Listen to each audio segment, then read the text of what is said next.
રાજુલાના રામપરા બે વૃંદાવન બાગધામના દર્શને પધાર્યા ગુજરાત પ્રદેશ કોંગ્રેસના અધ્યક્ષ શ્રી શક્તિસિંહજી ગોહિલ, ઇન્દ્રનીલ રાજ્યગુરુ અમરીશભાઈ ડેર, ચંદ્રેશભાઈ રવાણી સહિતના કોંગ્રેસ અગ્રણીઓ જોડાયા. રાજુલા પીપાવાવ હાઈવે પર બલાડમાના મંદિર પાસે આવેલ ક્રિકેટ ગ્રાઉન્ડમાં યોજાયો ભવ્ય સત્કાર અને સન્માન સમારોહ.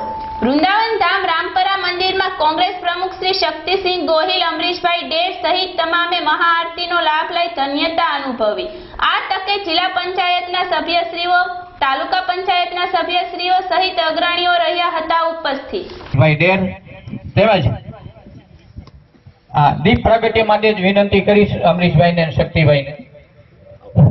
આંગણે એમાંય અહીંયા વિધાનસભા રાજુલાનો જે કાર્યક્રમ છે એમાં પધાર્યા છે. આજના દિવસના ખૂબ જ ભલાને આંગણે એમાંય અહીંયા વિધાનસભા રાજુલાનો જે કાર્યક્રમ છે એમાં પધાર્યા છે. આજના દિવસના ખૂબ જ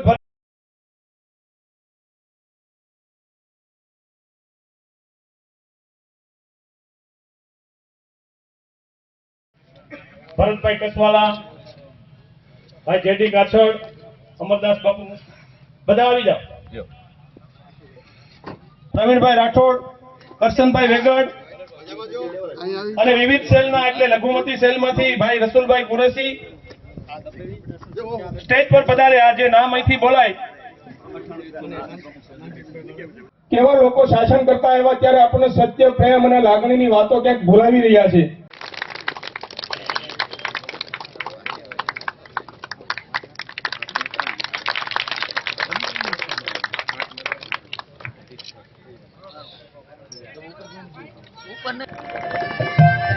કાર્યકર્તા હંમેશા, હું કાયમ કહું છું, નિષ્ઠા અને પ્રમાણિકતાથી કામ કરતો હોય.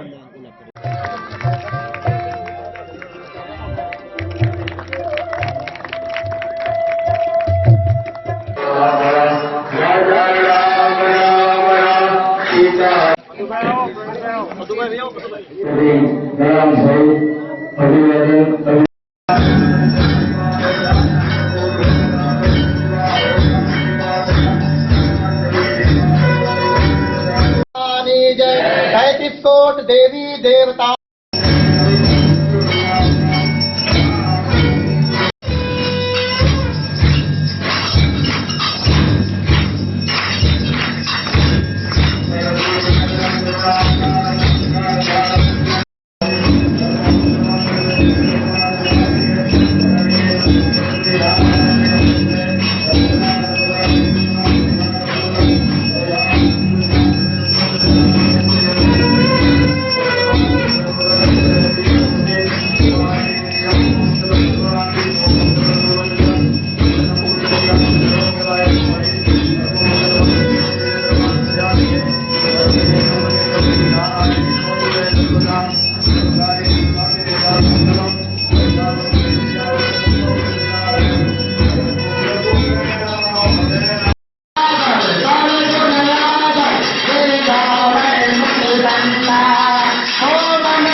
કોઈ જઈ નથી રહ્યું. કેટલીક વાતો પણ થતી હોય છે.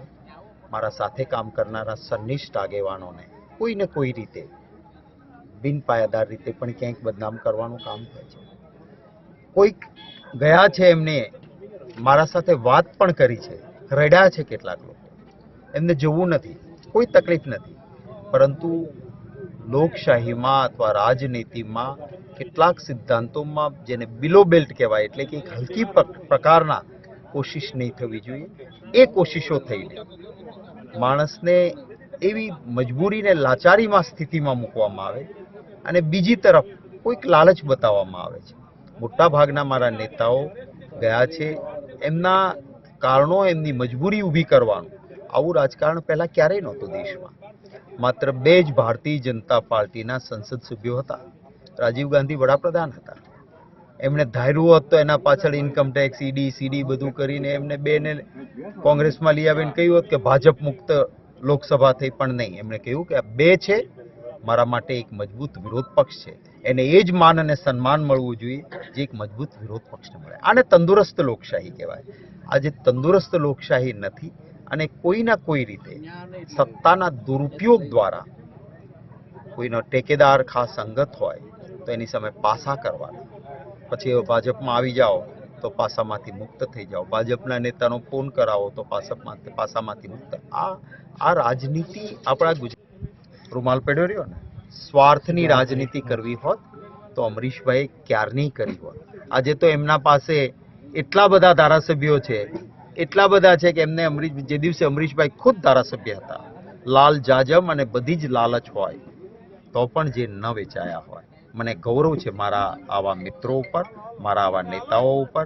એમની વ્યથાઓ હોય છે કારણ કે એમને પણ એમના ટેકેદારો, એમની રાતની ઊંઘ ખરાબ થાય. હું જાણું છું કે એમને મદદ કરનાર કોઈ વ્યક્તિ હોય અને એના પરિવારના કોઈ સભ્યને વિના કારણે પરેશાન કરવામાં આવે, પાસા કરવામાં આવે અને વિરોધ પક્ષમાં રહેલા કોઈનો અવાજ ના સાંભળે અને ભાજપના નેતાઓના ફોન કરાવવા પડે એવી સ્થિતિ એ પરિવારની થાય ત્યારે એક નેતા તરીકે એની વ્યથા હોય છે, એનું હૃદય દ્રવી ઉઠતું હોય, એની ઊંઘ હરામ થતી હોય. પણ એનો અર્થ એવો નથી કે બધા જ સિદ્ધાંત છોડતા હોય.